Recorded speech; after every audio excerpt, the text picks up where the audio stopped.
que podamos ver al Señor desde el principio con ese deseo profundo de su corazón de tener relación con sus criaturas. Muchas veces nos olvidamos de este detalle con el devenir del tiempo, pero esa palabra que Él dijo, he aquí yo estoy con vosotros todos los días hasta el fin del mundo, parece que se han quedado en palabras, ¿no? Pero la realidad es que Él está con nosotros todos los días desde el principio hasta el fin. Y hay un versículo que puede resumir lo que vamos a tocar en esta mañana, que dice: fiel es Dios, está en Primera de Corintios, en el capítulo 1, versículo 9, que dice así: fiel es Dios, por el cual fuisteis llamados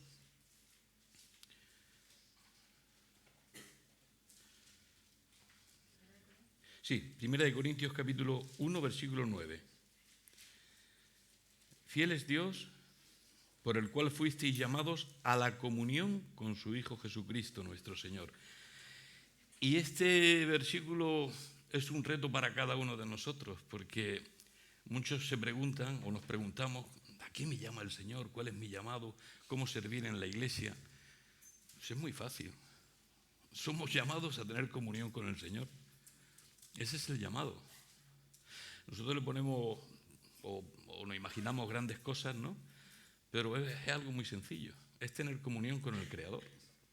Y nos vamos a enfocar en esta mañana en esta línea. Después, el desarrollo lo he realizado en base al versículo de Génesis capítulo 4, versículo 7, que lo tocaremos al final si nos da tiempo, creo que sí, que dice así: si bien hicieres, no serás enaltecido, y si no hicieres bien, el pecado está a la puerta. Con todo esto, a ti será su deseo, y tú te enseñorearás de él. Este versículo me llevó a reflexionar, a indagar, a analizar de qué estaba hablando, porque me resultaba complicado el entender esta expresión de y tú te enseñorearás de él, ¿no? Yo pensaba, digo, bueno, una persona que es pecadora, ¿cómo se puede enseñorear del pecado? Si somos pecadores, el pecado está gobernando y dominando, ¿no? Luego entonces empecé a investigar un poco y de ahí viene todo este gotarro que se ha organizado esta mañana, que tengo aquí anotado. La primera idea es que desde el principio Dios quiso tener, como hemos dicho, comunión con el hombre, y esto lo vemos yo lo voy a leer rápido, muy por encima, para que veamos cómo Dios habla con el hombre, interactúa con el hombre, ¿no?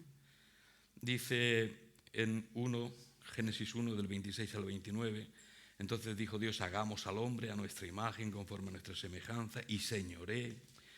Y bueno, y más adelante dice: a su imagen, a imagen de Dios los creó, varón y hembra los creó, en el 28, y los bendijo Dios, y les dijo: fructificad y multiplicaos. Y veis que dice, y les dijo, habla con ellos, y señoread en los peces del mar, en las aves de los cielos y en todas las bestias que se mueven sobre la tierra. El 29, y dijo Dios: he aquí que os he dado, vemos de nuevo que está hablando con ellos, todo esto lo he dado para que lo podáis disfrutar.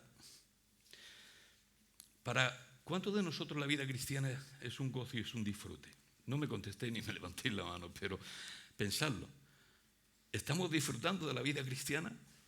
Porque es cierto que cuando somos pecadores no, pero cuando no hemos vuelto al Señor, Edén está ahora en nuestro corazón. El paraíso, que es la presencia de Dios, está en nuestras vidas. Génesis capítulo 2 del 15 al 17 dice: tomó pues Jehová Dios al hombre y lo puso en el huerto de Edén para que lo labrara y lo guardase, y mandó Jehová Dios al hombre diciendo, ¿veis cómo está hablando con ellos? Y un pensamiento que me venía cuando estaba analizando todo esto de Génesis es la inteligencia tan tremenda que tenía el hombre. No sé si lo habéis pensado.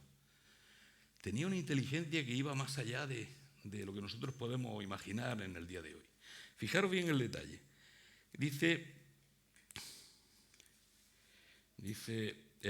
Génesis 2 del 18 al 20.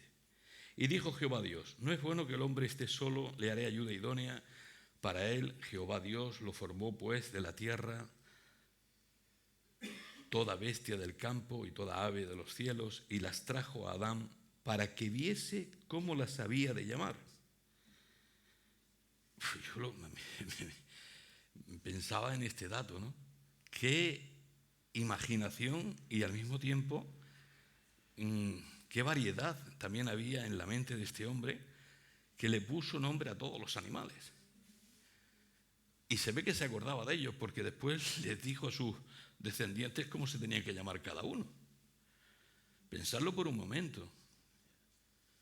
Hay muchos animales, hay muchas especies.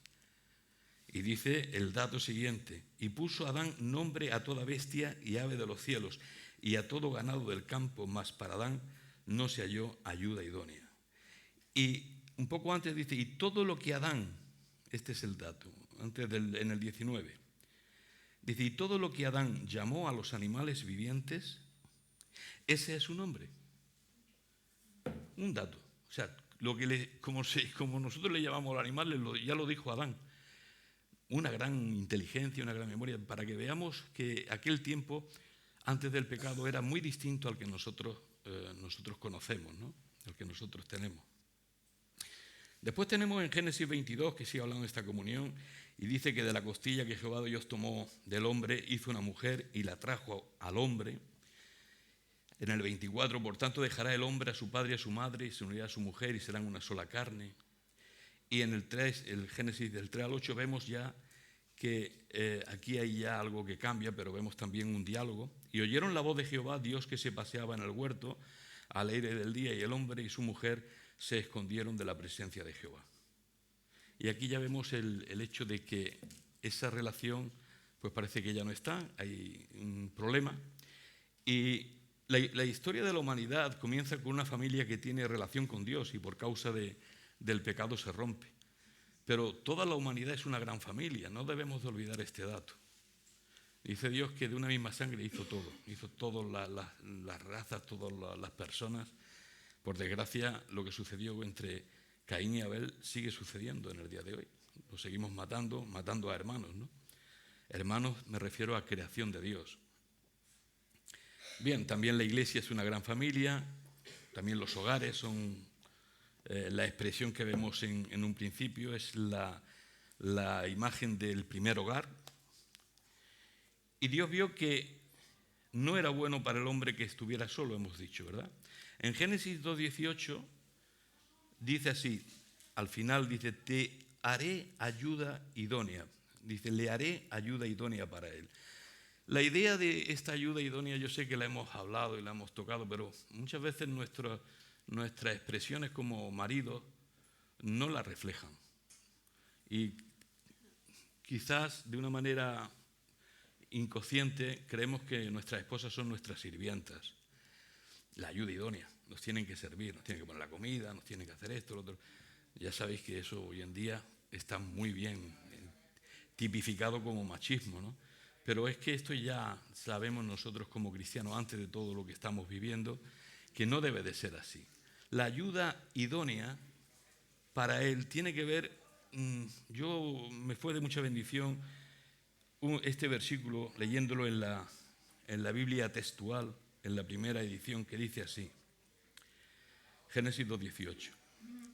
Dijo Jehová Elohim: no es bueno que el hombre esté solo, le haré ayuda que esté frente a él. Cuando yo leí esto aquí me chocó un poco, ¿no? Que esté frente a él, ayuda idónea, pero es una ayuda que está frente a él.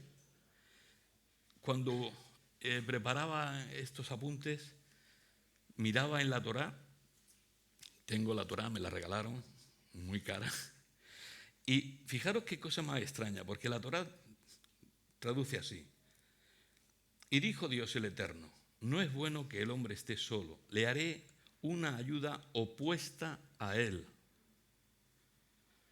Pero bueno, si estamos diciendo ayuda idónea, si estamos hablando de que esté frente a él, ahora la Torá me dice opuesta.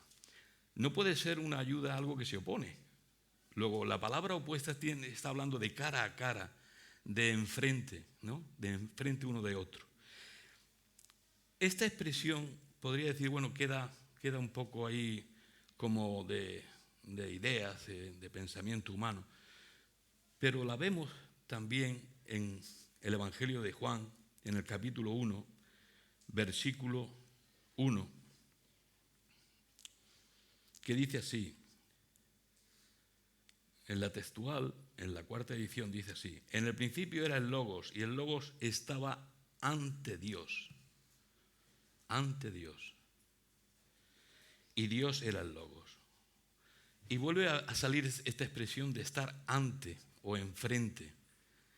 Claro, analizando esto, te viene la idea de la necesidad de relación, de la necesidad de contemplación, de la necesidad de acercamiento, de la necesidad de comunicación, de la necesidad de no ser tú el protagonista, sino dos personas que se complementan, dos personas que se observan, dos personas que se deleitan el uno en el otro. Os pregunto, hermanos, bueno, no voy a preguntar, pero ¿no debería de ser así nuestra relación con nuestra esposa? No digo que no lo sea, pero si no lo es, ¿no debería de haber un deleite? ¿No debería de ser nuestra relación tan solo con nuestros ojos puestos en nuestra esposa y viceversa? Ese deleite, esa relación, esa necesidad de hablar, lo que está diciendo es que no hay soledad. Por desgracia, muchas veces en nuestros hogares, teniendo la persona ideal para nosotros, pues no nos relacionamos con ella. La tenemos apartada, y no con maldad, pero por costumbre. No consultamos, no hablamos, tomamos decisiones sin saber cómo piensa ella, o viceversa. Ya sabéis que la mujer tomó un protagonismo también, ¿no? Y deja al hombre también muchas veces dejarse llevar. No, tiene que ser esa relación, ese complemento. También esto me hablaba de esa, en alguna manera, como estamos hechos a imagen de Dios, y Dios es trino, tres personas y un solo Dios verdadero, uno solo. Cuando Dios dice, se unirán los dos y los dos serán una sola carne, nos está hablando de alguna manera una imagen que nos intenta trasladar a nosotros para que ya la individualidad pase a ser de dos, no de uno solo.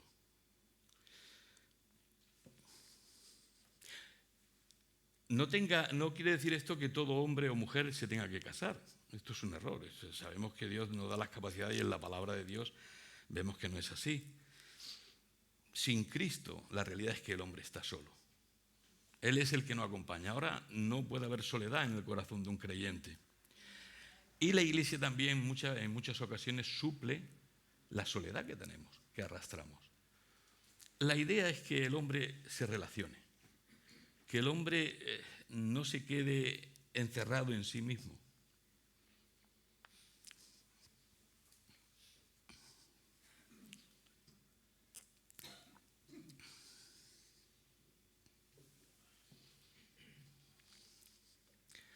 Dios informó al cabeza de familia de lo que podía y no podía hacer. Se lo dijo a Adán, ¿eh? Fijaros bien que dice en el Génesis 1:28, fructificad y multiplicaos, llenad la tierra, sojuzgadla, señoread. Es raro, ¿no? Pero se me viene ahora a la mente. Parece que esto no lo cumplieron, ¿no? Porque cuando pecaron no habían tenido todavía descendencia. No sé en qué habían estado ocupados esta gente. Adán y Eva no sé en qué habían estado el tiempo ocupándolo. Quizás viendo las maravillas de lo que había hecho Dios. Pues sí, pero el caso es que lo primero que le dijo eso, ¿no? Fructificad y multiplicaos, llenad la tierra, sojuzgadla, enseñoread. En Génesis 2:15 dice labrar y guardar la tierra. 16 y 17 dice, mandó Jehová Dios al hombre diciendo, de todo árbol. Vemos que es al hombre, al cabeza de familia, que le informa de lo que podía y no podía hacer. Y vemos también lo único que le dijo al hombre, que le había dicho Dios que no hiciera, que era comer del árbol de la ciencia del bien y del mal. Yo pregunto, ¿acaso él no podía mandar esto? Él es el creador. ¿Por qué no puede mandar no comas de aquí? Come de todo, pero de aquí no. Yo veo al hombre siempre que, ¿y por qué dice Dios esto, no? Porque algo me está ocultando, algo habrá detrás. ¿Por qué no me da Dios lo que yo le pido? ¿Por qué no me da Dios esto? ¿Por qué no? Dios tiene que tener algo que no quiere que yo disfrute de ello. Y él tenía derecho a decir que no comieran, ¿no? ¿Cuántos de nosotros no le decimos a nuestro hijo, esto es así porque lo he dicho yo? Y punto. Pero fijaros bien ya la gracia de Dios como la estamos viendo, ¿no? Y fijaros bien la gracia de Dios en lo que le dice. Porque le dice aquí,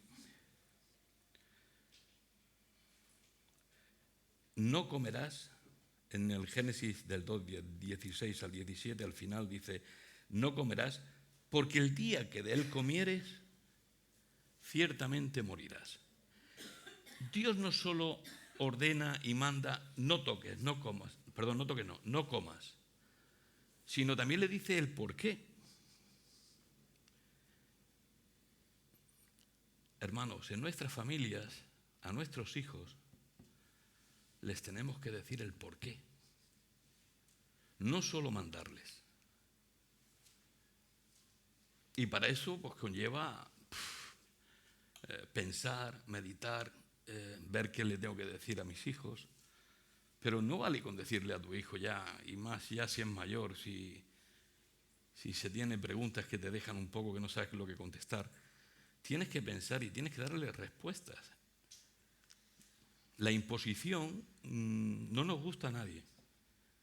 No nos gusta a nadie. Nuestro Dios da explicaciones del por qué. Es que mueres si comes de este árbol. Y esta es una de las cosas que me sorprendía, ¿no? Cómo informa. Y así debe de ser nuestro diálogo con nuestros hijos. Vemos también la importancia de recibir la palabra de Dios tal y como es, sin poner ni quitar nada. La tentación comienza con una duda de lo que Dios había dicho. Fijaros bien. ¿Con que Dios os ha dicho no comáis de todo árbol del huerto? ¿Con que Dios os ha dicho no comáis de todo árbol del huerto? ¿Qué pasa? Que esto surge así. Vamos al capítulo 3 y nos vemos ya a Satanás que dice, bueno, con que Dios te ha dicho. En la textual no lo dice preguntando. Lo dice como una conclusión que toma Satanás de un diálogo, después de un diálogo. Porque dice, entonces Elohim ha dicho, no comáis de ningún árbol del paraíso. Y le está diciendo a la mujer, vale, tú me estás diciendo el por qué estáis aquí, qué es lo que estáis haciendo. Esto no es bíblico, estos son ideas mías, ¿no? De lo que yo puedo intentar entender, ¿no?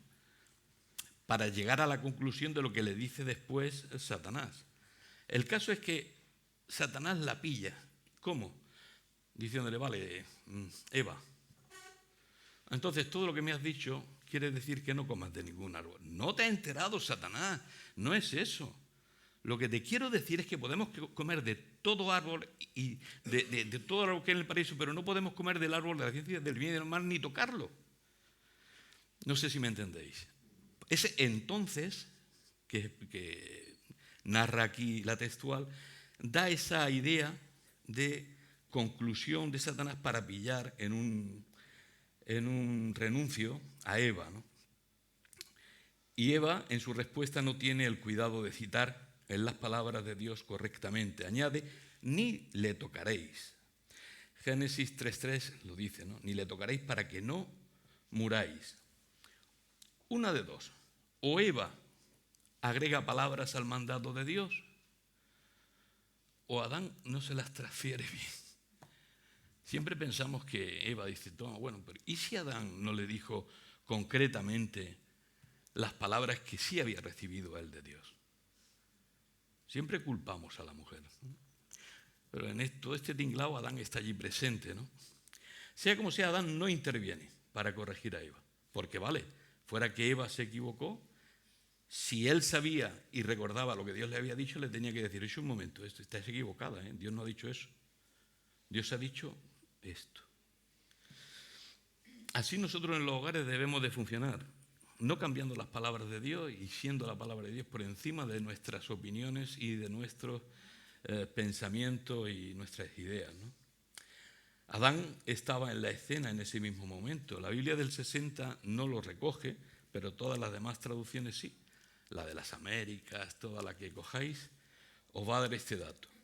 En Génesis 3:6, cuando la mujer vio que el árbol era bueno para comer y que era agradable a los ojos y que el árbol era deseable para alcanzar sabiduría, tomó de su fruto y comió y dio también a su marido que estaba con ella. Y él comió. Su marido estaba con ella cuando estaba a punto de entrar el pecado. Estaba allí, lo estaba viendo. Se quedó sentado. No se levantó. Perdonadme a los hombres, ¿no? Desde esta mañana voy caña a los hombres. Pero ¿cuántos de nosotros nos quedamos sentados y dejamos que nuestras mujeres den la cara por nosotros?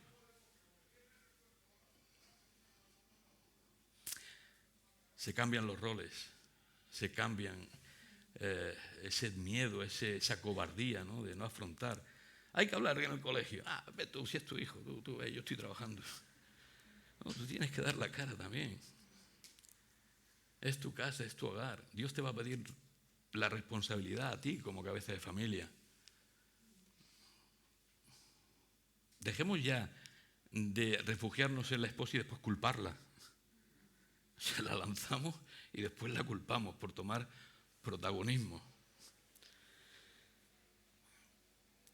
Al lado del árbol de la ciencia del bien y del mal, ¿sabéis lo que estaba? Esto lo descubría preparándolo, lo habré leído.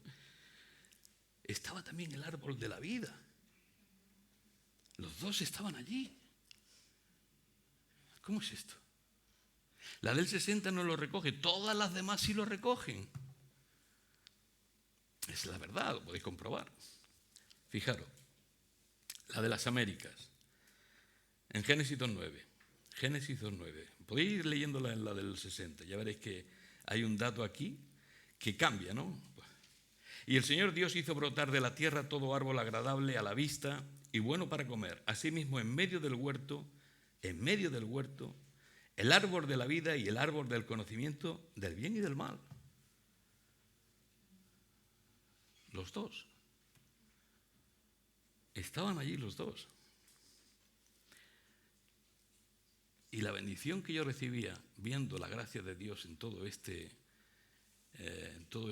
devenir que estamos analizando, es que cuando estaba siendo tentada Eva, tenía la salida al lado con el árbol de la vida. No estaba sola. Dios no deja al ser humano ahí a la buena. Va a caer y bueno, ya lo soluciono yo. El árbol de la vida estaba al lado. ¿Habéis pensado en esto alguna vez? ¿Por qué? ¿Por qué no comieron del árbol de la vida? Árbol de la vida da vida. Árbol de la ciencia del bien y del mal da muerte. Ciertamente morirás. Vida y muerte. ¿Por qué no cogemos la vida? Primera de Corintios 10:13 nos dice, para nosotros, no os ha sobrevenido ninguna tentación que no sea humana, pero fiel es Dios que no os dejará ser tentados más de lo que podéis resistir, sino que dará también juntamente con la tentación la salida para que podáis soportar. Hermanos, si pecamos porque queremos. Esta es la tragedia. Dios siempre da salida.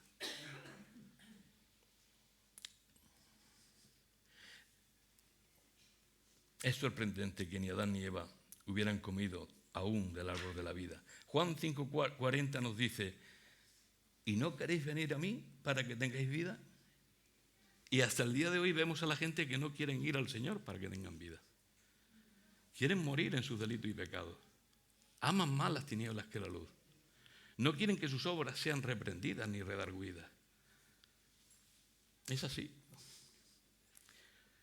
Las consecuencias del pecado en Adán y Eva, pues en Génesis 3:8, dice así, y oyeron la voz de Jehová, Dios que se paseaba en el huerto al aire del día, y el hombre y su mujer se escondieron de la presencia de Jehová Dios entre los árboles del huerto. desde el mismo momento en que pecaron, desde el mismo momento murieron. Claro, pero estaban vivos. Y dice, bueno, la expresión en el principio cuando dice ciertamente morirás es muriendo morirás.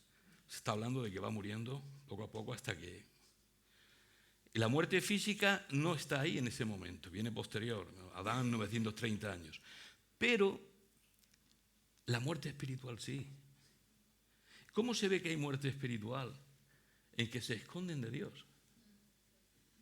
Se esconden de Dios, no quieren confesar la maldad, no quieren confesar el daño. Se justifican. Comienzan la mujer, tal, se justifican ante Dios. Y no quieren dar explicaciones a Dios. Cuando nosotros pecamos, lo primero que se produce es que se rompe la comunión con Dios. Por eso estamos tristes. Yo después de los pocos años que llevo como creyente, yo creo que mi Dios en este banco de trabajo que tiene conmigo, quiere enseñarme a que de verdad odie y aborrezca el pecado. Yo creo que esto es una de las cosas que se ha propuesto conmigo. Porque yo el pecado lo amo. Porque si no, no lo haría. Hay cosas que el pecado te da momentáneamente, pero después el pecado te deja, si eres hijo de Dios, te deja abatido, te deja por los suelos. Yo creo que nuestro Dios nos quiere enseñar el hecho de que aborrezcamos esa ruptura, que deseemos más la comunión con Él que no un deleite de X tiempo. Tenemos que llegar a estar enamorados de tal manera de nuestro Dios que no queramos el pecado bajo ningún concepto, porque la consecuencia es trágica. Pero durante este proceso Él tiene paciencia conmigo. Él va conmigo en el camino.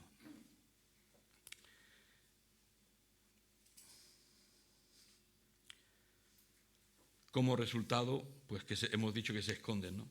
Se rompe la comunión, empieza la justificación personal. Dios le pregunta al hombre. Vemos algo muy importante. Ya sabéis que hay un diálogo ahí, ¿verdad? Es Dios el que busca al hombre. No lo olvidéis nunca. El hombre no busca a Dios. Es Dios el que se acerca al hombre. ¿Vale? El que toma la iniciativa. Le preocupa la situación del hombre, ama al hombre y comienza preguntando primero al hombre. ¿Por qué al hombre? ¿Por qué? Es cabeza. Porque es responsable. Porque con el que ha hablado él ha sido con el hombre.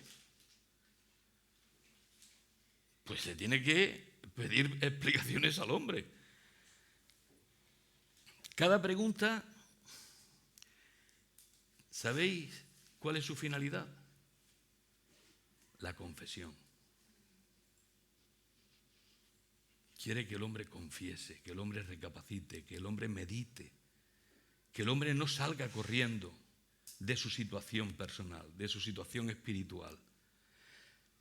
Mira, conocer que dentro de mí no mora el bien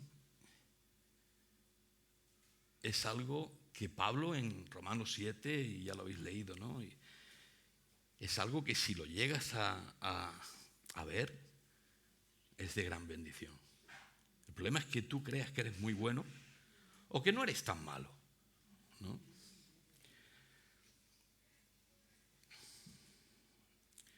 ¿Acaso Dios no sabe la respuesta de lo que le va a decir? Pero entonces, ¿por qué pregunta, no? Seguro que sabe la respuesta. Y esa finalidad de hallar una confesión de parte de Adán, yo lo veo como cada pregunta como un medio de gracia de Dios hacia el hombre. Dios da al hombre lo que no merece. Esa es la gracia. Dios nos da el cielo, no lo merecemos. Dios nos da el hecho de podernos hablar, no lo merecemos, no hemos rebelado contra Él. La misericordia es otra cosa. La misericordia es Dios no dándole al hombre lo que merece, merecemos el infierno, y bueno, por la misericordia de Dios no vamos al infierno, pero la gracia es que nos da lo que no merecemos. No merecemos que Dios tenga esa deferencia hacia nosotros, ese trato hacia nuestras vidas. Yo alucino con el Señor. Es un caballero. De verdad que es un caballero. Yo lo conozco así. Fijaros bien, la pregunta a Adán. Adán, ¿dónde estás? ¿Dónde estás? ¿Qué pregunta para ti en esta mañana? ¿Dónde estás? ¿Dónde estás? ¿Qué vives? ¿Qué estás viviendo? ¿Cuál es tu realidad? ¿Dónde estás? ¿Cuál es tu miedo? ¿Cuáles son tus problemas? ¿Hay pecado en tu vida? ¿Te tiene eso encogido, seco? ¿Dónde estás? ¿Dónde está tu corazón? Podríamos preguntar. ¿Quién gobierna tu corazón? ¿Quién está en tu corazón? ¿Dónde está tu corazón? ¿Piensas y razonas conforme a las filosofías del mundo? ¿Cuál es nuestra realidad espiritual ahora? ¿Qué estás viviendo ahora espiritualmente? ¿Nos está buscando Dios o nos ha encontrado? ¿Sigue buscándote? ¿Tenemos relación con Él? En vez de Adán, pon tu nombre y podrás decir, fulanico, ¿dónde estás? Siempre que pequemos tendremos que hacer frente a esta pregunta. ¿Dónde estás? Siempre. Ahora yo os voy a hacer una pregunta. ¿Quién se cansará primero?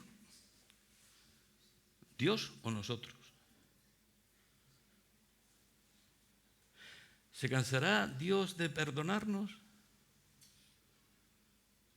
Pregunto, ¿se cansará Dios de perdonarnos? ¿O nos cansaremos nosotros antes de pedir perdón? ¿O no nos cansamos nosotros de reconocer lo inútiles que somos y lo desastres que somos en esta vida? ¿O no es este el engaño que hace que no avancemos en la vida cristiana? El tener esa consideración hacia nuestras vidas y a veces nos ponemos como más santos que Dios. Dios no se va a cansar nunca de perdonarnos, nunca. La otra pregunta es, ¿quién te declaró? ¿Quién te enseñó? Aparte de mí. ¿Quién? ¿De dónde recibes la información? Hasta entonces era solo Dios el que informaba y mandaba a Adán, ¿verdad? Lo que tenía que hacer, labrar la tierra, guardarla, ponerle nombre a los animales, comer de los frutos de los árboles, excepto el árbol del bien y del mal, de la ciencia del bien y del mal. Entonces, ¿quién te declaró? ¿De dónde viene esa sabiduría? Sabemos que es consecuencia del pecado, pero nosotros también somos pecadores. Y la sabiduría también humana la llevamos. Y a veces apartamos la sabiduría divina y ponemos la nuestra. Hay un pasaje que me gusta mucho, que está en Santiago 3, del 13 al 18. Os lo voy a leer en la Nueva Traducción Viviente. Me gusta mucho buscar versiones. Dice así, si ustedes son sabios y entendidos, los caminos de Dios, si ustedes son sabios y entendidos los caminos de Dios, demuéstrenlo viviendo una vida honesta y haciendo buenas acciones con la humildad que proviene de la sabiduría. Demuéstralo. Pero si tienen envidias amargas y ambiciones egoístas en el corazón, no encubran la verdad. No seas hipócrita. No encubras la verdad. Dile con pelos y señales cuál es el pecado a tu Señor. Él lo sabe, claro que lo sabe. Pero ¿de cuánta sanidad es para nosotros reconocer nuestra inutilidad? con pelos y señales.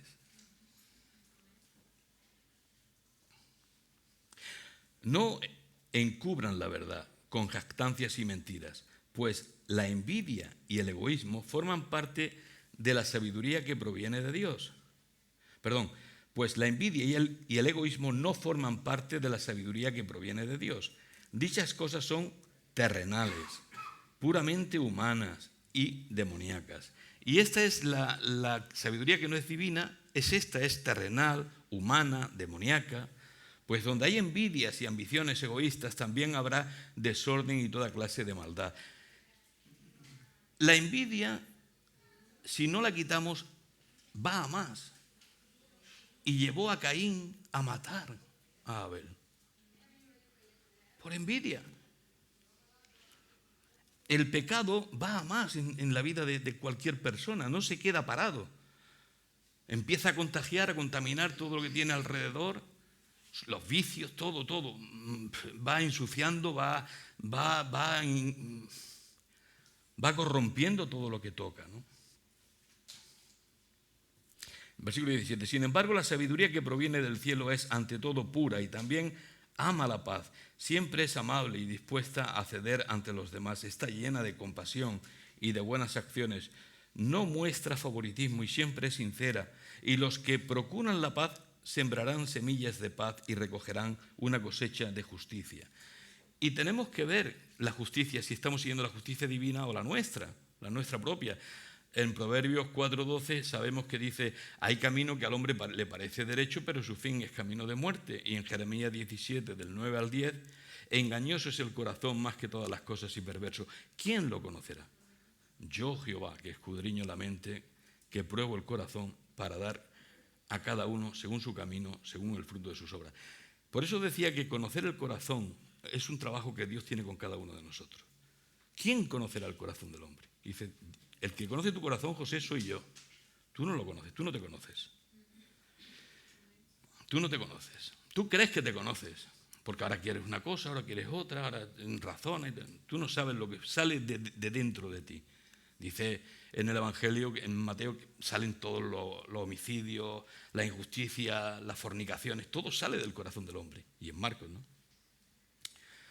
Mirad, algo que estamos haciendo en Nueva Vida es algo que está haciendo de mucha bendición. Como una de las actividades como iglesia estamos leyendo como iglesia la Biblia todos los días. Hemos puesto una hora por la noche y por Zoom la gente se conecta y lee la Biblia, de tal manera que en 9 meses, con el plan de lectura, hemos leído la Biblia. Os digo esto porque a nosotros nos está siendo de mucha bendición. Era algo que no hacíamos, cada uno en su casa la leía, pero lo estamos haciendo como iglesia, ¿no? Y está yendo bien, por lo menos también nos vemos y también escuchamos la palabra, ¿no? Otra pregunta que hace es, ¿qué has hecho? La confesión de pecado es necesaria para restaurar la comunión con Dios. Sin confesión de pecado no hay remisión. Fijaros que dice en Romanos 2:4, o menosprecias la riqueza de su benevolencia, de su tolerancia y de su longanimidad, ignorando que la bondad de Dios te guía al arrepentimiento. Todas estas preguntas es para guiar a Adán al arrepentimiento y a Eva igual, al arrepentimiento.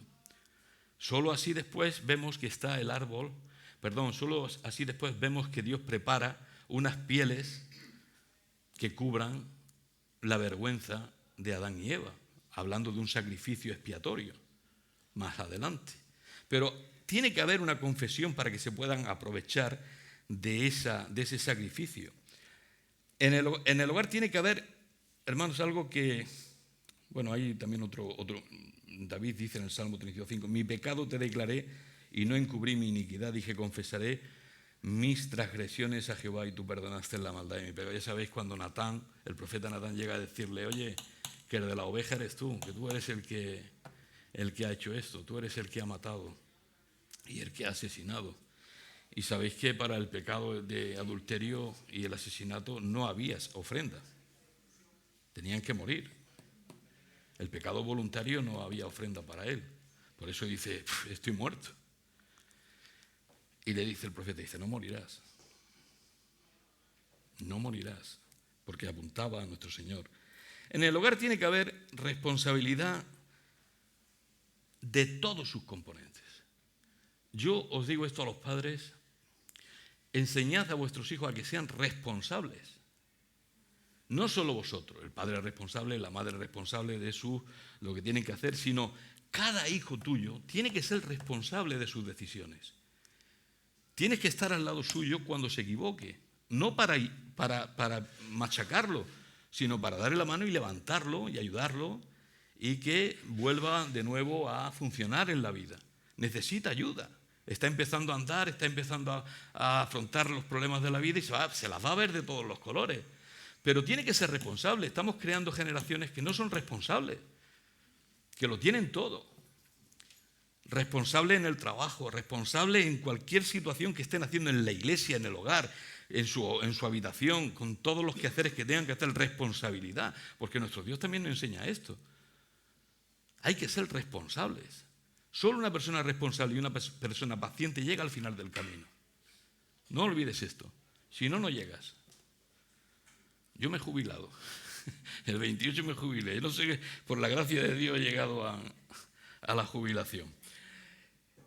Seguimos viendo la gracia de Dios, hermanos, no solo al llevar al hombre a la confesión de pecados, sino en la provisión de una víctima inocente. Hemos dicho lo de las pieles, ¿verdad? Ahí vemos también la gracia de Dios en Génesis 3:21. Y Jehová hizo al hombre y a su mujer túnicas de pieles y los vistió. Tuvo que matar el Señor a una oveja o a un animal para coger la piel y ponérsela a Adán y Eva y quitar esas hojas que se había puesto que no servían de nada. Eso no cubría su desnudez, pero aquí hubo un sacrificio de sangre. Alguno puede decir, ¿cómo es esto posible? ¿No habéis caído en este detalle o sí? Sí, ¿no? Vale. Menos mal. Seguimos viendo también la gracia de Dios, hermanos. ¿Sabéis dónde? Yo esto también lo pensaba, porque fijaros que dice, y dijo Jehová Dios, he aquí el hombre es como uno de nosotros sabiendo el bien y el mal. Y ahora pues, que no alargue su mano y tome también del árbol de la vida y coma y viva para siempre. Pues vaya tela. Ha cogido la larga afuera. Ya se ha acabado todo. Ya no hay solución. Imaginaros si Adán y Eva hubieran comido después de haber pecado del árbol de la vida. Hubieran vivido para siempre en pecado.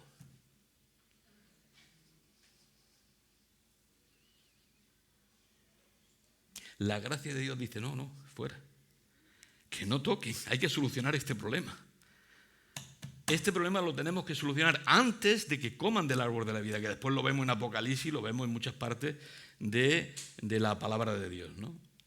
Como ese árbol que produce los 12 frutos y tal, y que está a los lados de aquel río y produce sanidad. Pero que no, dice, porque si no vive para siempre, dice el versículo, fijaros bien, pues que no alargue su mano y tome también del árbol de la vida y coma y viva para siempre.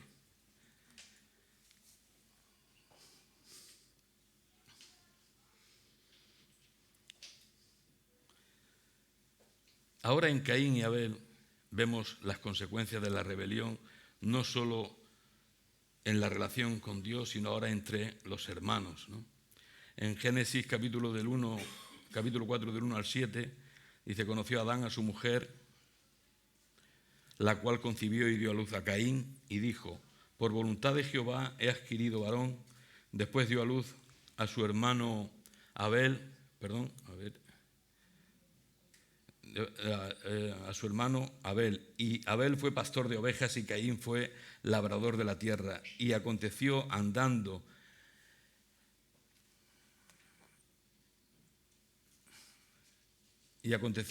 el tiempo que Caín trajo del fruto de la tierra una ofrenda a Jehová.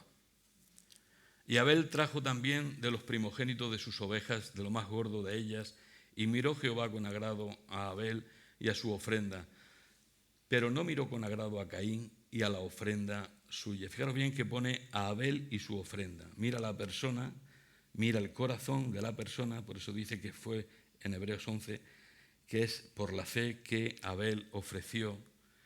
Y dice Caín, Abel y su ofrenda, pero no miró con agrado, versículo 5, a Caín y a la ofrenda suya. y se ensañó Caín en gran manera y decayó su semblante. Entonces Jehová dijo a Caín: ¿por qué te has ensañado? Y es que me encanta. Otra vez está hablando con Caín. ¿Quién es este Dios?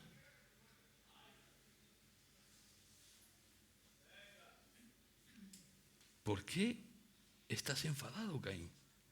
¿Por qué estás así?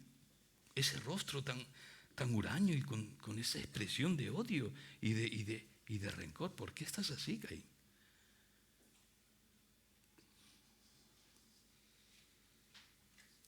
¿Por qué te has ensañado y por qué ha decaído tu semblante? Si bien hicieres, no serás enaltecido, y si no hicieres bien, el pecado está a la puerta. Con todo esto, a ti será su deseo y tú te enseñorearás de él.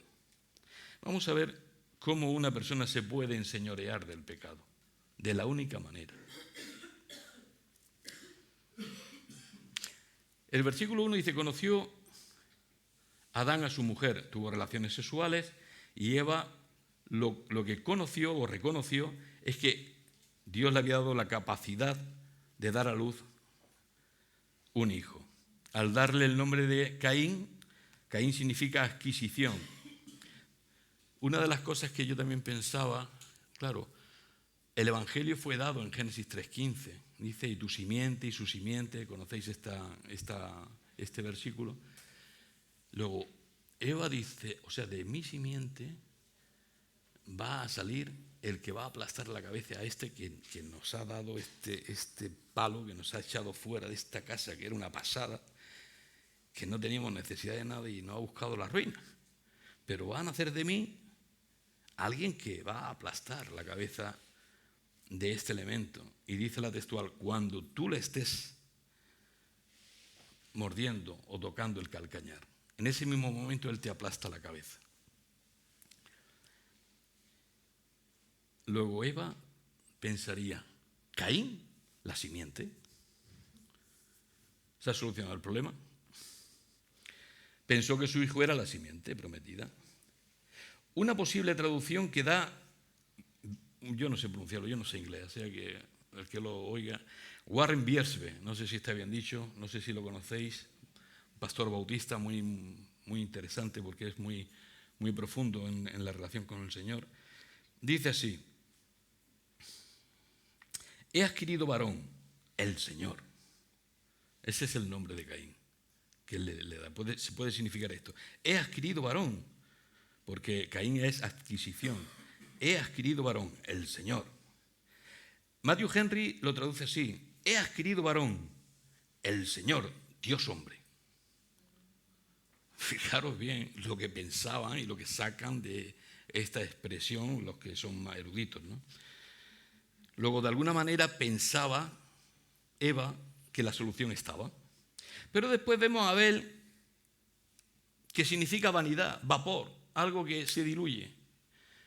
Puede ser la durabilidad de la vida, que es vapor, pero también puede ser el hecho de que la disilusión de Eva, porque Caín no fuera la simiente prometida, fuera el motivo que pusiera este nombre a Abel.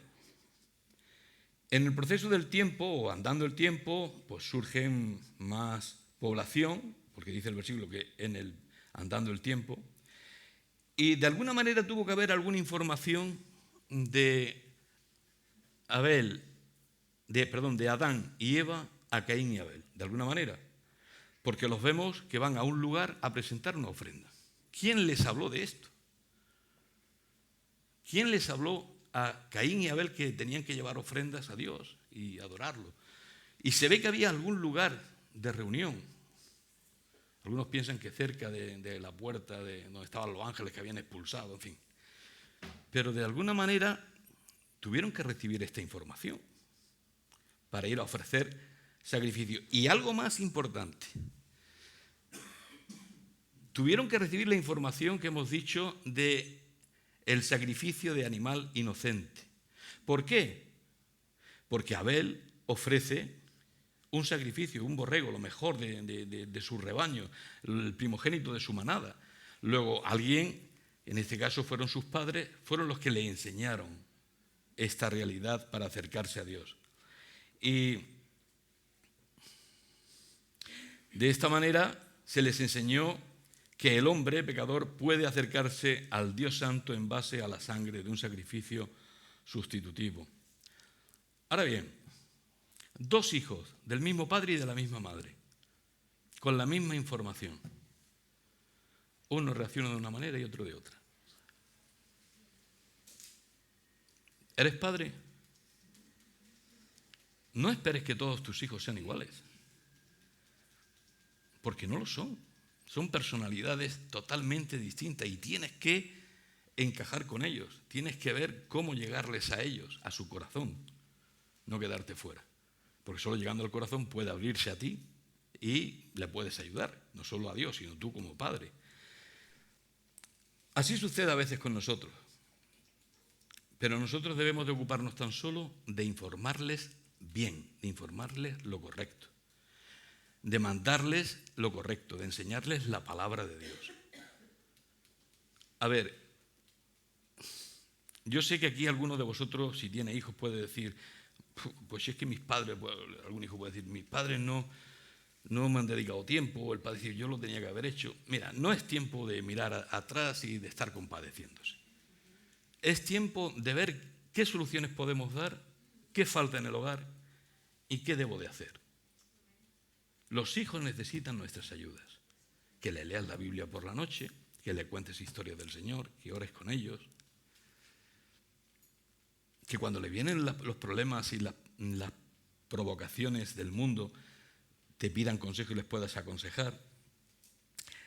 Caín rechazó esta revelación y se presentó con una ofrenda sin sangre, de fruta y verdura. ¿Sabéis lo que llevó a Caín? Lo primero que le pilló a la mano. Venga, vamos ahora. Llevó al huerto, 4 berenjenas, unos cuantos pepinos y vamos. Abel no fue así.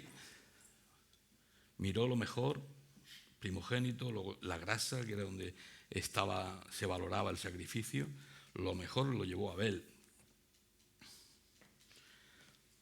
Caín pensaría, ¿por qué tiene que morir un inocente por mí? ¿No lo había oído nunca del mundo? Yo no le he dicho a él que muera por mí, yo no lo maté, yo no crucifiqué al Señor, yo no le dije que muriera por mí. ¿Por qué tiene que ser esta la única forma de acercarse uno a Dios? Abel creyó el decreto divino y ofreció animales. Demostraba así su fe y su justificación hacia Dios, ¿no? Dios era el que le justificaba. Hebreos 11:4, por la fe Abel ofreció a Dios más excelente sacrificio. ¿Veis que esto tiene que ver con el sacrificio? Porque algunos dicen, vamos a ver, hay muchas interpretaciones, que también se ofrendaban ofrendas vegetales, ofrendas animales. Sí, pero en concreto, en el inicio, está la ofrenda de animal, de sacrificio. Por lo cual alcanzó testimonio de que era justo, dando Dios testimonio de sus ofrendas y muerto, aún habla por ella. Es más excelente sacrificio que Caín. Trajo de los primogénitos de sus ovejas. Jehová merece lo mejor, era lo que pensaba. La ofrenda de Abel nos indica la muerte del sustituto, de sustitución del Cordero de Dios. Enfoca a nuestro Señor Jesucristo. El versículo 7, que era el que os decía, me van a quedar 10 minutos para tocarlo, dice así, bueno, puesto que el enojo celoso de Caín era la raíz que llevaba al asesinato, pues vemos que de nuevo la gracia de Dios se halla presente en este versículo. Dios le dio su advertencia con amor. Génesis 4:7. Si bien hicieres, no serás enaltecido. Si no hicieres bien, el pecado está a la puerta. Con todo, esto a ti será su deseo y tú te enseñorearás de él. ¿Alguno de vosotros ha investigado este versículo? Vale. El versículo 7 puede ser entendido de varias maneras. Yo os voy a leer las formas que tiene de interpretarse.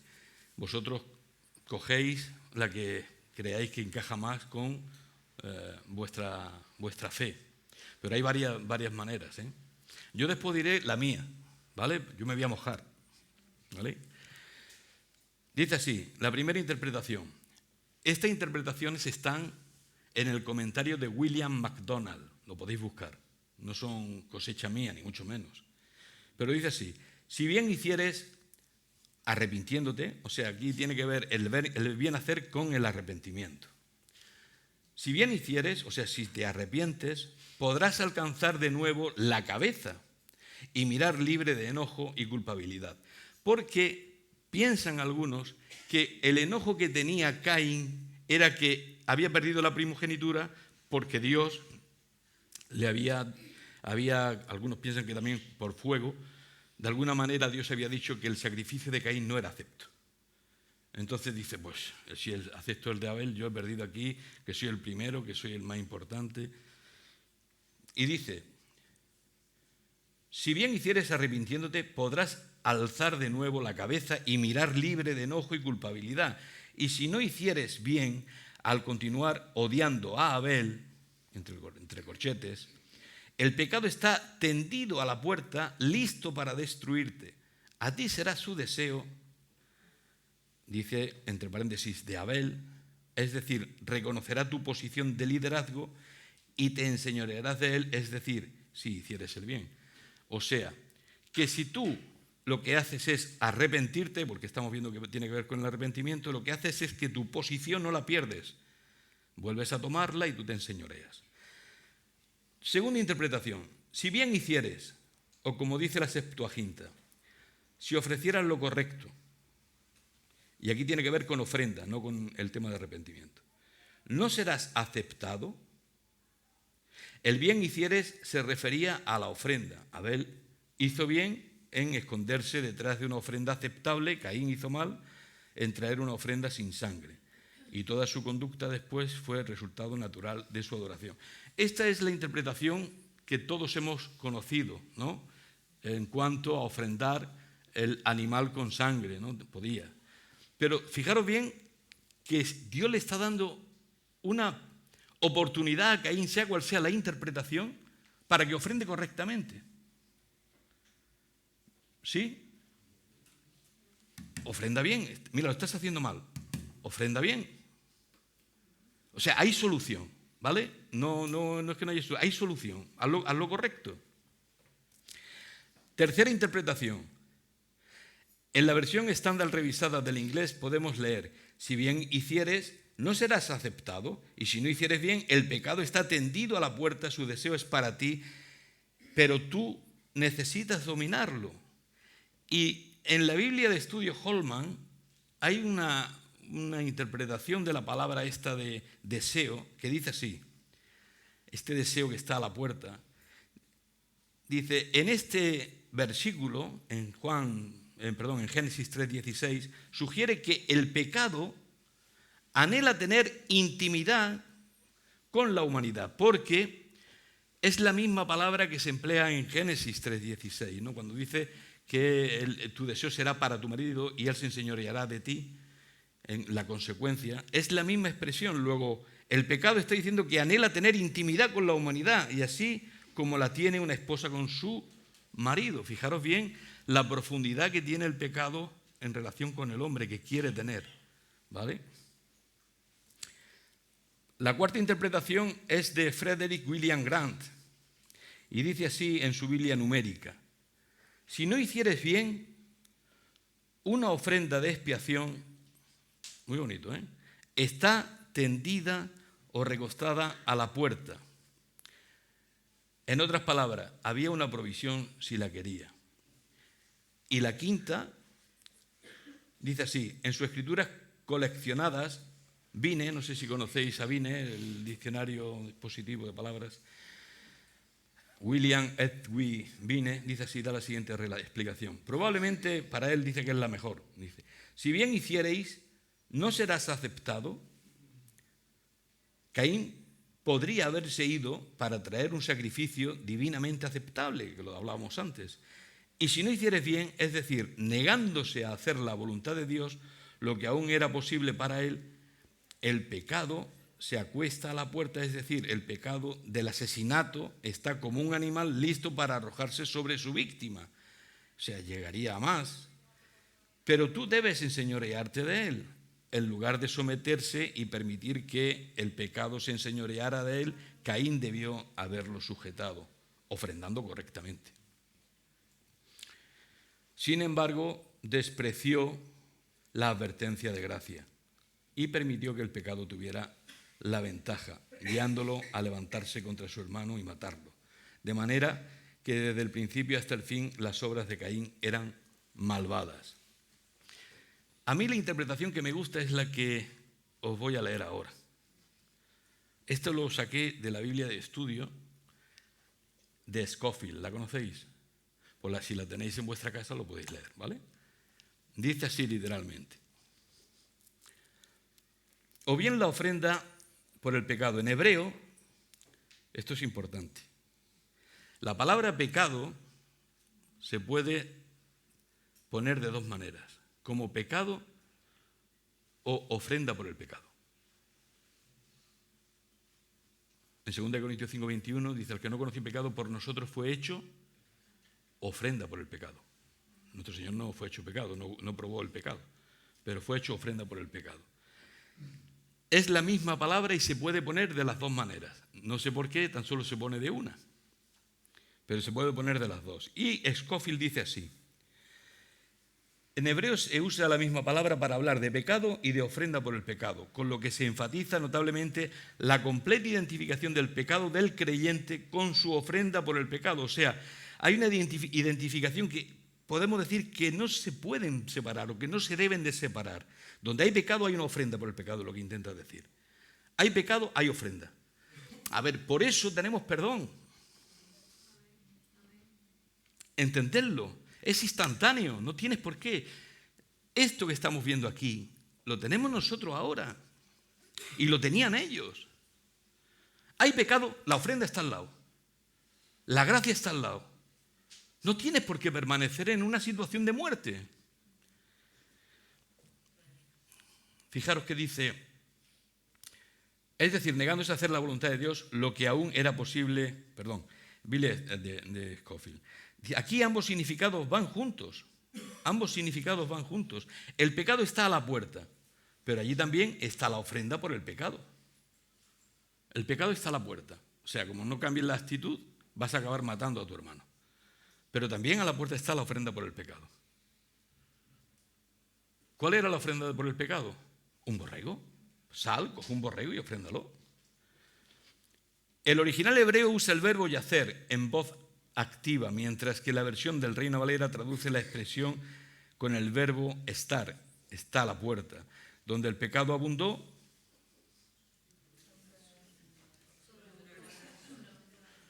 que no se nos olvide, que a veces lo sabemos de memoria, pero no lo practicamos, porque nos cuesta reconocer que somos unos inútiles y que fallamos constantemente. ¿Y sabéis qué? Que caemos en la falsa religiosidad, en la santidad falsa, en el aparentar. No digo que sea vuestro tema, lo hablo por mí. Pero cuidado con esto, para que no vean que soy un inútil, un fracasado. Si aquí hay pecadores, os lo digo delante del Señor, el mayor de todos soy yo, y no porque lo haya dicho Pablo. Porque es la verdad. ¿Cuántas veces no he tenido que pedirle perdón al Señor antes de predicar la palabra? ¿Cómo? Sí. O de tomar el pan y el vino. ¿Qué santidad estamos viviendo? ¿La que el Señor está produciendo en nuestro corazón o la que vive fulanico, menganico, aquel, el otro, que habla, que hace, que actúa, que me dice? Yo tengo un Dios que me ha dado libertad y que quiere que no viva en pecado, que viva con Él y que me goce en la vida, sirviéndolo, claro. En la ofrenda de Abel hay implícita una indicación previa, dice Scofield, que está en 3:21, lo hemos dicho, ¿no? Lo de la enseñanza, porque fue por la fe, Hebreos 11:4. Y hay un dato, la fe que tenía Abel tenía que haberle venido por las palabras, porque dice que en Romanos 10:17, así que la fe es por el oír y el oír por la palabra de Dios. La palabra tenía que haber llegado y había producido fe. De manera que la ofrenda sin sangre de Caín constituyó un rechazo de la instrucción divina. Pero Jehová hizo una última apelación a Caín a llevar la ofrenda que se requería en Génesis 4:7, si bien ofrendares. Y ya para terminar y dar unas pinceladas, ¿quién tiene aquí la Biblia textual? Vale, sois fieles a la del 60. ¡Qué máquinas sois! Inamovibles. Bien, yo no digo que cambiéis ahí. Reina Valera del 60. No me queméis por hereje, ¿eh? Cuidado. Dice así, la Biblia textual, cuarta edición. Atentos. Si queréis lo podéis escribir, porque tiene base. Dice, si ofrendaras correctamente, ¿no serías acepto? He aquí la ofrenda por el pecado, veis que no dice pecado, dice, la ofrenda por el pecado aún está a la puerta. Y la palabra deseo, que antes habíamos visto en referencia al pecado que decía Holman, es el sentido real, pero se lo aplica no al pecado, sino a la ofrenda por el pecado. Luego la ofrenda por el pecado desea tener comunión con el pecador. Nuestro Señor Jesucristo desea que el ser humano se apropie del sacrificio en la cruz del Calvario. Lo desea con todo el corazón. Mirad, ¿no sería acepto? He aquí, la ofrenda por el pecado aún está a la puerta, anhelándote. Y tú puedes beneficiarte, es decir, ejercer dominio en el sentido de adueñarte o adueñarse o apropiarse de ella. He aquí, yo estoy a la puerta y llamo. Si alguno oye mi voz. ¿Cómo le puede decir eso el Señor a la iglesia? No a la gente del mundo, a la iglesia. ¿Cómo me acerco a Dios en este tiempo? ¿Cómo me estoy acercando a Dios ahora? Hemos dicho, oramos por medio de un sacrificio, pero fíjate lo que dice